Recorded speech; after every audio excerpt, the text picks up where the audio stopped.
Galera, seguinte, precisei voltar aqui depois do meu vídeo sobre a escalação, que eu convido todo mundo a assistir. O Santos o Kleber Xavier que esboçou um time com o Escobar na lateral direita e um ataque que eu critiquei bastante por achar que sacrifica o Roleiser na marcação e distancia ele do Neymar. O vídeo tá bem legal, bastante completo. Claro, você pode vir a discordar, comente lá, mas interaja, assista, é muito importante isso.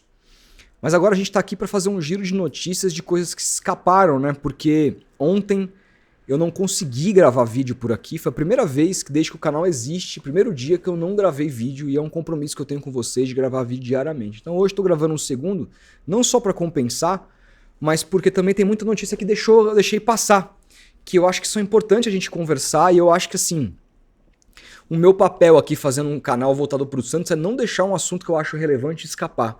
É importante, o meu compromisso é que vocês tenham a minha opinião a respeito de tudo que envolve o Santos Futebol Clube hoje. Algumas coisas dão audiência, outras coisas não, faz parte, mas é importante que quem tá aqui do núcleo duro, né, como chama, o cara que não perde um vídeo, o cara saiba a minha opinião em tudo que tá acontecendo no Santos hoje e não passe algumas coisas despercebidas. Então eu tenho aqui para falar hoje sobre o vexame que pode ser a camisa azul, e eu já vou explicar, propostas por Pituca e Tiquinho e também essa ênfase do Santos a partir da recusa do Fabinho Soldado em ter o Alexandre Matos. Então, vamos ler matérias aqui juntos, vamos conversar sobre isso, mas antes gostaria de pedir o seu like, a sua inscrição. Repito, somos um canal pequeno e assim é importante que os canais do Santos, todos eles aumentem. Quanto mais todos os canais que vocês consomem que tratam o Santos seriamente forem grandes, maior a visibilidade do Santos na internet. E isso para a marca é muito importante. E claro, para divulgar também o nosso trabalho. Então, se você gosta do meu trabalho, se inscreva no canal, ativa aqui o sininho, deixa o like no vídeo, hype o vídeo, é super importante. E desculpa ser chato de ficar sempre salientando sobre isso, mas a gente não tem como oferecer um conteúdo, tentar fazer um conteúdo de qualidade, sem pedir um jabazinho em troca. Isso é absolutamente importante na hora do YouTube recomendar os nossos vídeos, distribuir os nossos vídeos. Não dá simplesmente a soltar o vídeo e deixar Deus dará. Eu conto com vocês. Se não são vocês, não existe o meu canal. Não existe visualização. Não existe interesse. Então, vocês são os meus clientes. Então, para isso, eu preciso pedir. E, na verdade, também eu sou cliente de vocês, né? Eu ofereço o conteúdo, mas em troca eu peço uma moedinha aí, que no caso é simbólica. Muitas vezes apenas o like. Fechado? Mas vamos lá, vamos conversar, vamos por parte, para a gente tentar entender o que está acontecendo no Santos hoje em termos de gestão, né? A gente viu aqui, eu vou até ler a despedida do Pedro Martins, que soltou um posicionamento na sua saída, ele que já havia pedido demissão na última segunda-feira, mas trabalhou no clube durante a semana para fazer uma transição. Bem admirável da parte dele, eu sei que ele ganha muito bem para isso, etc. Mas ele fez uma transição que no futebol não é muito normal, não é muito comum você deixar o diretor subsequente, seja ele quem for, ou o próprio clube, ciente das coisas que estavam sendo negociadas e tratadas, e claro, o cara vai poder dar continuidade ou não, porque é uma outra visão de trabalho, mas o cara consegue ter acesso às coisas que estavam sendo feitas no clube. Isso mostrou um profissionalismo do Pedro Martins que eu não esperava e a gente tem que elogiar. Mas tem o posicionamento dele aqui que é importante a gente ler.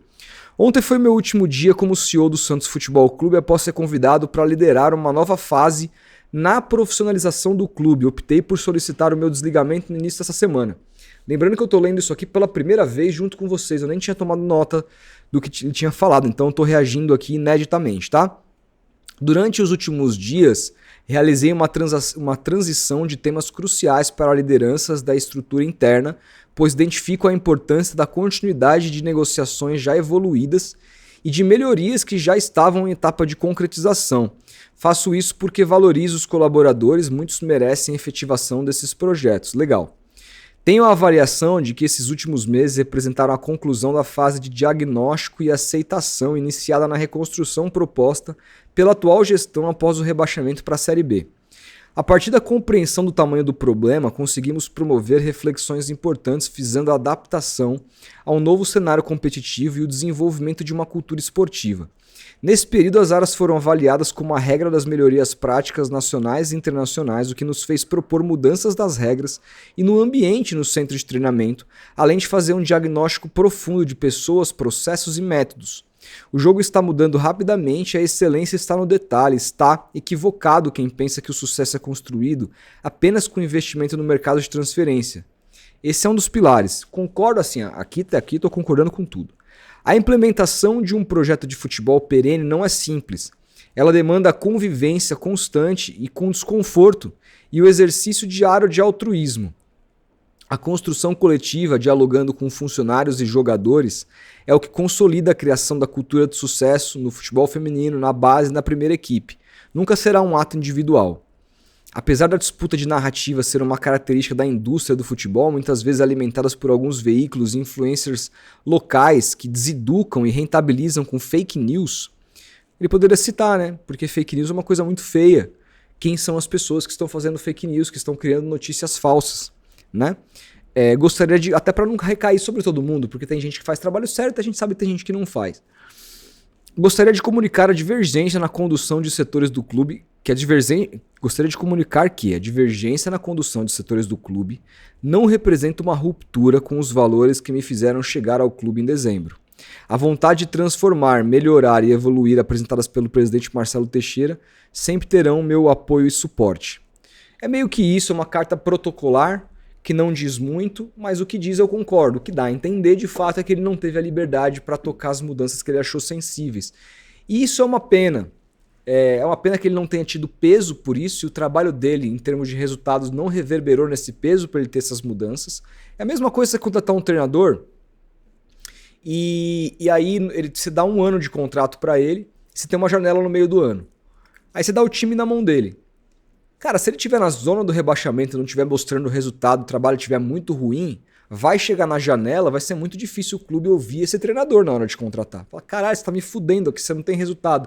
E você vai querer escolher os caras? Não, ou vou te demitir, ou vou contratar de acordo com o meu departamento de scout, ou de acordo com a minha própria, com o meu diretor de futebol, o que ele pensa, porque você não tá fazendo um bom trabalho. Agora, quando você faz um bom trabalho, você traz resultados para o clube e o futebol profissional vem através de resultados do time principal, você consegue ganhar força interna. E outra, o Pedro Martins dependia muito dos resultados porque ele é um cara jovem na profissão. É muito diferente do Santos trazer um cara como o Alexandre Matos, que daqui a pouco eu vou abrir matérias para falar sobre isso, que tem um peso do que já fez em vários outros clubes e tem uma experiência infinitamente maior na hora de negociar concessões com o próprio presidente. Eu tenho certeza que o Marcelo Teixeira vai ouvir muito mais, em tese, o Alexandre Matos do que ouvia o Pedro Martins, tá? Então vamos lá. Sobre o Alexandre Matos, tem novidades aqui, a gente precisa ir ao UOL para entender essas novidades. Deixa eu colocar aqui na tela para vocês. Pronto. Santos prioriza a contratação de Alexandre Matos, CEO do Cruzeiro. O Santos prioriza a contratação de Alexandre Matos para substituir o CEO Pedro Martins. Uma coisa que tinha se falado bastante, tá? Que o Santos contrataria um diretor de futebol e não um cara para ficar exatamente no lugar do Pedro como CEO. Isso está mudando. O Santos ofereceu o cargo de CEO para o Fabinho Soldado e, ao que me parece, também está oferecendo o cargo de CEO para o Alexandre Matos. Então ele não vai cuidar só do time profissional, deve cuidar, se vier, do time feminino e da base também. Seria o cara abaixo do Marcelo Teixeira. O que aconteceu? O Santos avaliou o mercado e definiu que o melhor nome para chefiar o departamento de futebol é o de Alexandre Matos. Ele atualmente é o CEO de futebol do Cruzeiro. O Peixe avançou nas últimas horas, a matéria é de Lucas Mussetti, tá? Para dar os créditos. O Peixe avançou nas últimas horas e acredita que pode chegar a um acordo rapidamente. A expectativa é anunciar o substituto de Pedro Martins na próxima semana. O CEO pediu demissão do Santos na última terça. O Santos crê que Matos tem o perfil necessário para esse momento. A postura firme e a boa atuação no mercado da bola são características desejadas. Alexandre Matos tem contrato longo e multa rescisória no Cruzeiro, porém não vê a rescisão difícil. Ele perdeu espaço lá dentro. O Santos não quer pagar pela liberação do dirigente, então vai depender dele conseguir se desgarrar lá dentro ou não, né? O Peixe falou com outros nomes, como Fabinho Soldado e Bruno Spinda do Flamengo. Alex Brasil, da base do Corinthians, não conheço. Júlio Rondinelli, do Juventude, não posso dizer, não conheço. E Marcos Braz, esse eu conheço e assim... Cara... Eu vou me atentar para comentar sobre o Braz se ele for procurado lá na frente, porque assim, isso renderia um vídeo gigantesco. Tem muitas coisas para falar a respeito disso aqui. Também foram avaliados, tá? Então vamos ver o que vai acontecer, mas a bola da vez agora é o Alexandre Matos. Eu gravei um vídeo falando sobre o Matos lá atrás, mas agora tá mais perto, eu sei que a audiência é rotativa, permita-me soar um pouquinho repetitivo, porque algumas coisas que eu falei lá no outro vídeo se mantêm aqui, tá? Primeiro, Alexandre Matos. É verdade, os clubes que ele teve mais sucesso na carreira foram os clubes que ofereceram mais possibilidade de investimento para ele. Mas para mim o grande trabalho da carreira do Alexandre Matos não é com tanto dinheiro assim, que é no bicampeonato do Cruzeiro em 13 e 14, que os destaques do time eram Ricardo Goulart e Everton Ribeiro, que vieram respectivamente de Goiás e Curitiba. Não foram contratações caras. Então assim, com pouco ali ele fez muito. Só que a gente está falando de mais de 10 anos atrás. Né? O futebol evoluiu. A concorrência naquela época, quando você tinha algum tipo de profissionalismo, era muito menor do que a concorrência que você tem hoje. Você precisa ser melhor do que você era naquela época. Porque hoje, se tiver um Everton Ribeiro no Curitiba e se tiver um Ricardo Goulart no Goiás, vão contratar, tá todo mundo monitorando tudo, tá todo mundo com um departamento de scout muito mais robusto do que o do Santos. Tem só 2 profissionais nessa área, que são filhos de conselheiros, se vocês não sabem.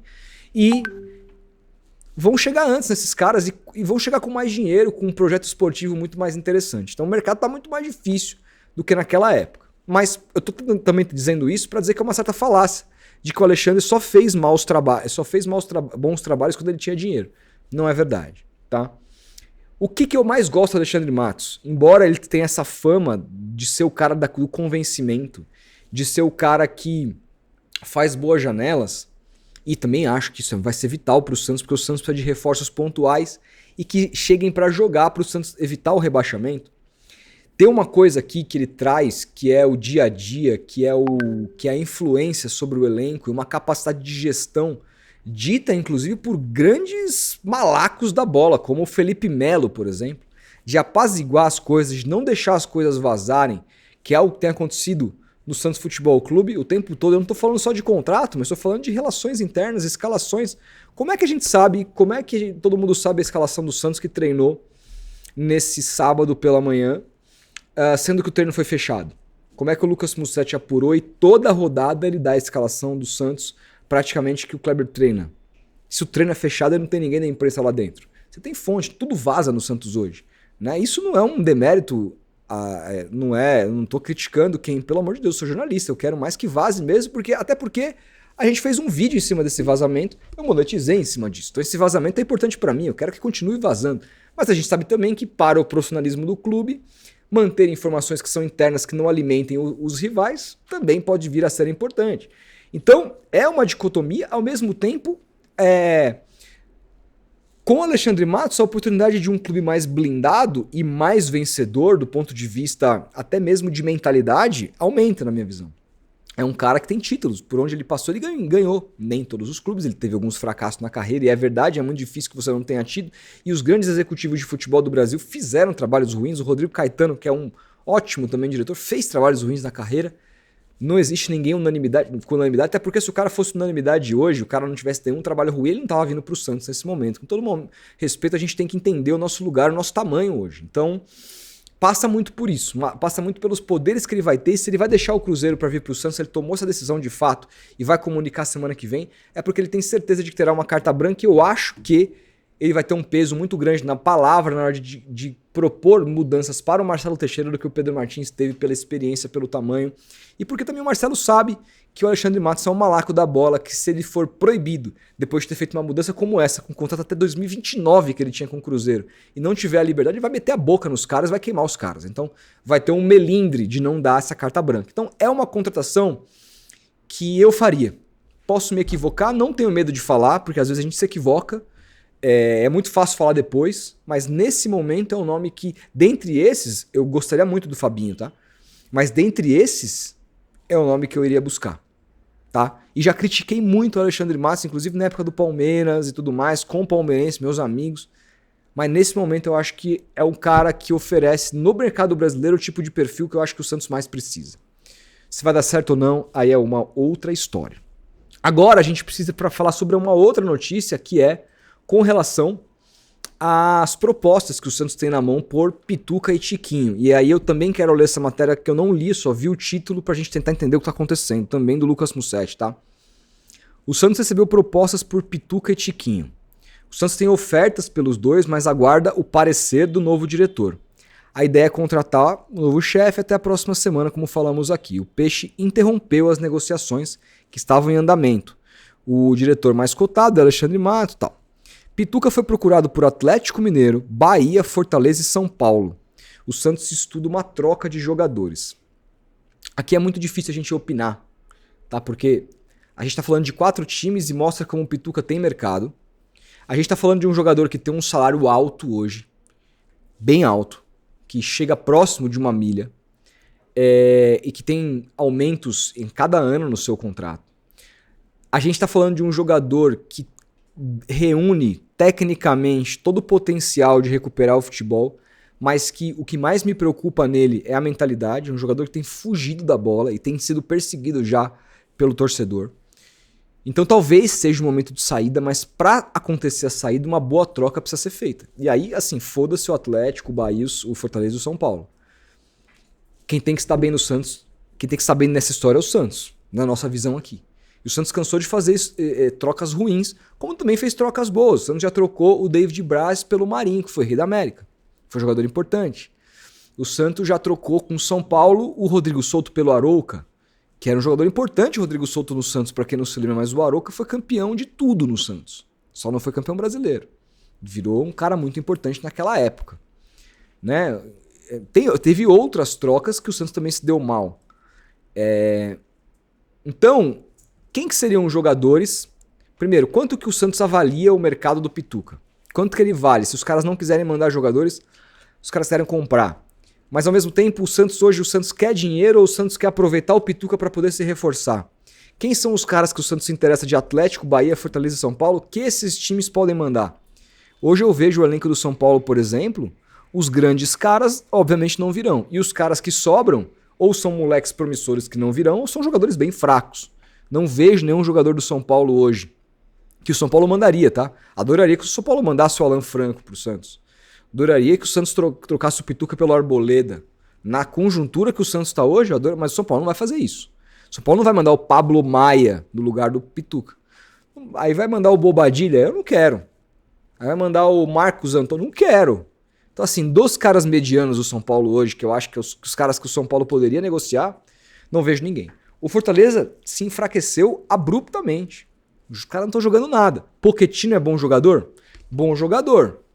Tá mal, né? Já esteve numa situação melhor. Poderia ser uma boa troca. Mas quem que vale mais? Como tá o contrato do Pochettino e como tá o contrato do Pituca? Elas por elas? Não sei o quê? Seria um nome?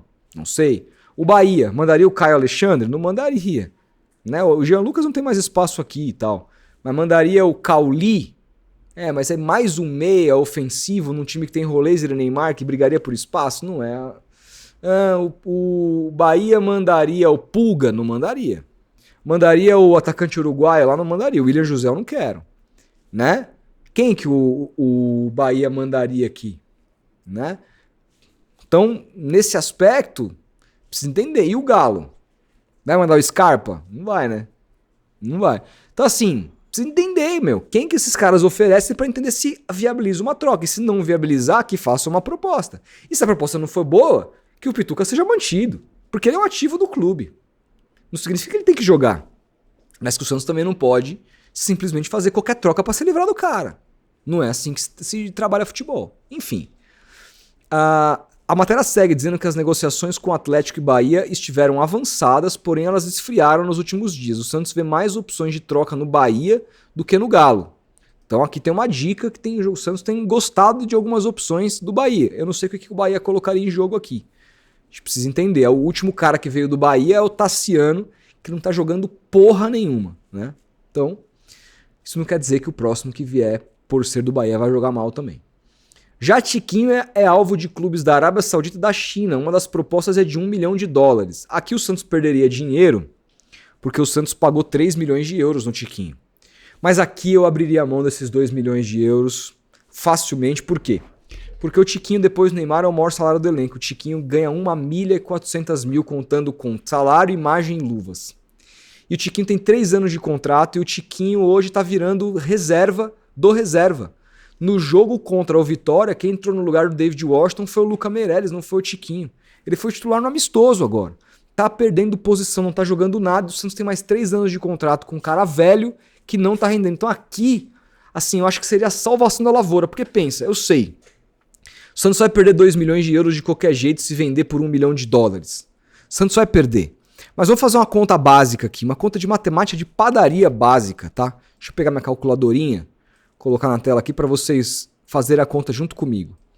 O Tiquinho, ele com as luvas que são diluídas em contrato, como eu falei, ele ganha 1.400.000, né?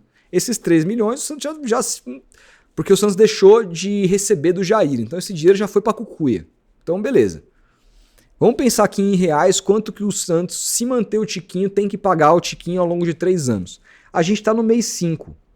Então vamos colocar que o próximo pagamento é mês 6. Então a gente tem 7 meses esse ano, 8 contando com o 13º.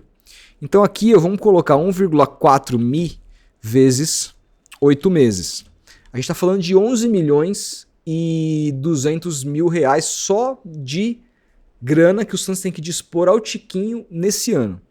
Aí a gente está falando aqui de mais 2 anos de contrato de 13 meses vezes 1.400.000. Então 1,4 vezes 13. São 18 milhões por ano vezes 2, porque tem o 3º ano, mais aqueles 11,2 desse ano aqui. Então o Santos deve ao Tiquinho, ao longo de 3 anos, 47,6 milhões de reais. Isso é o equivalente ao que o Santos recebe por uma temporada no patrocínio Master. Então, assim, você vai perder os 2 milhões de euros porque você pagou 3 vai vender por 1, mas assume o erro agora e deixa de gastar 47 milhões de reais. Porque divide isso aqui por euro, tá? Vamos colocar aqui dividir por 6, que é o euro. A gente tá falando, o Santos vai ser, você tá falando que o Santos tem que perder 2 milhões? Se o Santos manter o Tiquinho, o Santos tem que pagar 8 milhões de euros ao Tiquinho, 7,9 em 3 anos de contrato só em salário, luvas e imagem.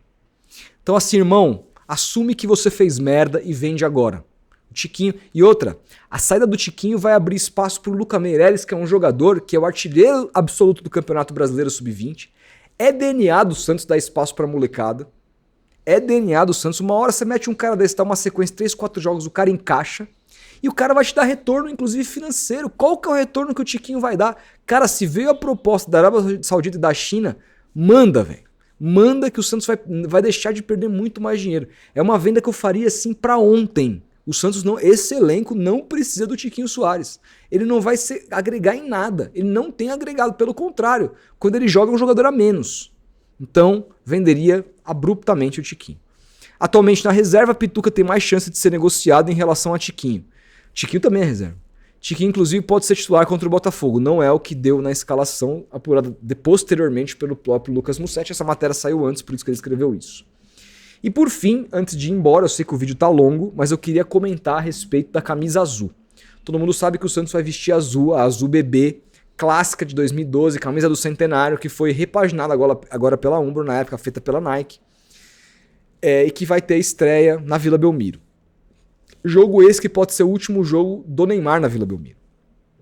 E por que eu acho que essa camisa pode ser uma das maiores vergonhas do marketing do Santos? Vou explicar. Primeiro vamos ler a matéria aqui, ó. A camisa azul utilizada por Neymar e companhia no Santos 2012 está de volta. O Peixe e a Umbro relançaram hoje. Aliás, o comercial de lançamento, que tem Adriano Pagode, não sei se vocês viram. Adriano Pagode, tem o Léo, tem o André Balada, tem o Edu. Pô, muito legal, muito bem feito. Com as camisas saindo da Inglaterra, os jogadores saindo da Inglaterra, porque pra quem não sabe a Umbro é inglesa, chegando no Porto de Santos, aí quem abre a porta assim do container é o Edinho, filho do Pelé, e sai o Neymar, o Rolezer, o Bom Tempo, o Brazão e a... como é o nome da menina? Aquela loira que joga bem? Esqueci o nome dela. Kevlin. Não sei o nome dela, desculpa. Mas, enfim, saem os 5 e vestidos com uniforme azul, que é exatamente igual àquele de 2012, lindíssimo, que certamente comprarei. Tenho aqui o antigo com muito orgulho, terei esse. Agora, vamos ler aqui, terminar de ler, a gente vai ver. O Peixe e a Umbro relançaram hoje, o uniforme vai ser usado por jogadores em jogos da equipe, o traje mantém o tom azul turquesa utilizado na última década, mas traz uma série de homenagens a Neymar, que inclusive deixou o clube rumo ao Barcelona e voltou à Vila Belmiro no começo da temporada. Na gola, por exemplo, está a frase "Eu vou, mas eu volto", escrita pelo camisa 10. A barra frontal conta com um pet especial, com uma coroa e a palavra príncipe, apelido dado ao jogador em seu retorno. O uniforme ainda é marcado por grafismos, tanto na parte frontal quanto nas mangas. O diamante da Umbro também aparece em meio aos detalhes. A Marcelo Teixeira diz aqui: tem um grande simbolismo, tanto para o clube como para o Neymar. Nesse momento em que ele retorna ao time, a iniciativa é extremamente positiva, valorizando a marca Santos e um atleta que fez e fará história na equipe que o revelou para o mundo. E aqui diz o diretor da Umbro que foi um desafio produzir a camisa, não estava prevista no calendário de forma tão rápida, mas que o resultado está ótimo. Ele tem uma camisa do Santos ousada e cheia de alegria, como o clube é. Dito isso, gente, precisamos falar o quê? Toda essa camisa, apesar de ser uma recapitulação daquela camisa que era do centenário em 2012, esse ano é uma camisa que é para homenagear a volta do Neymar. Trata na camisa ali como príncipe, tem pet, tem eu vou, mas eu volto. E a gente nesse momento vive a iminência de uma saída do Neymar. Porque a entrevista do Neymar no pós-jogo contra o Red Bull Leipzig dá a entender que ele está indo embora, que ele não está a fim de continuar. Eu mantenho a minha visão diante do que o Neymar pai falou e do que o Neymar principalmente falaram naquele dia, que eles não querem ficar. Meu feeling, não é informação, tá? É feeling, posso estar equivocado. Mas aquilo pouco importa qual que é o meu feeling, qual que não é. O ponto que eu quero chegar sobre a camisa azul. O Santos pode lançar uma camisa azul utilizada em um jogo pro Neymar, que vai permanecer pro time ao longo da temporada, e vai acontecer o que se o Neymar for embora? O time vai utilizar essa camisa? Vai continuar usando uma camisa cuja gola diz eu vou, mas eu volto? Ou vai ter que colocar na gola eu vou, mas eu volto e eu fui de novo? Essa é uma pergunta. Uma pergunta hoje que precisa ser feita. Se o Neymar for embora depois do lançamento dessa camisa, é uma vergonha de marketing do Santos, porque a camisa tem o pet de príncipe. Ou vão tirar o pet de príncipe da camisa. Toda a volta da camisa está em cima da figura do Neymar. Imagina ele utiliza essa camisa e tchau, meu último jogo na Vila Belmiro, dia 12 decido, vou embora e tô no Flamengo, tô no Miami FC. Irmão, que vergonha. Que vergonha. Então assim, vamos ver se ele fica. A chance dele ficar? A chance dele ficar. Hoje é a chance de tudo. Inclusive dele sair. Se ele sair, vai ser uma vergonha colossal pro marketing do Santos. E é bem capaz dessa camisa ser utilizada no campo só uma vez. Porque assim, desculpa, se o Neymar foi embora, qual o sentido de você usar uma camisa que homenageia a volta de um jogador que já foi embora de novo? Nenhum sentido, né? Nenhum sentido. Então, olha que situação que o Santos se encontra hoje, hein? Que situação. Bom, acho que falei sobre tudo, então o vídeo ficou bem longo, 27 minutos. Amanhã estamos de volta, se tiver alguma notícia cedo eu trago alguma coisa, ou até mesmo hoje estourar à noite, mas se estourar alguma coisa à noite eu trago amanhã, é importante dizer. Mas de qualquer jeito vai ter live pós-jogo aqui no meu canal. Então a bola parou de rolar às 6 da tarde ali, o jogo da Globo, né, Santos e Botafogo. Estarei aqui ao vivo, já convido todo mundo. E fazer um outro convite importante. Segunda-feira vai estrear um novo programa no Futeboteco, que eu ainda não posso falar o nome. Deve começar às 8 da noite, ao vivaço, que vai ter muito espaço para o Santos.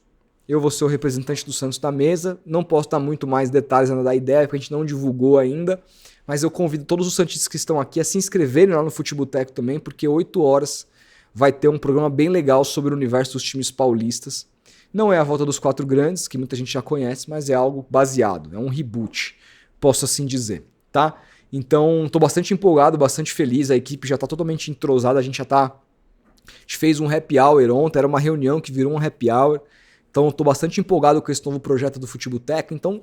Cara, engaje, porque vai ter muito espaço para o Santos, espaço exatamente igual aos seus rivais de São Paulo. Não vai ser aquele tipo de programa que é para falar do Santos, fala menos. Não. O Santos vai ser protagonista junto aos outros do programa.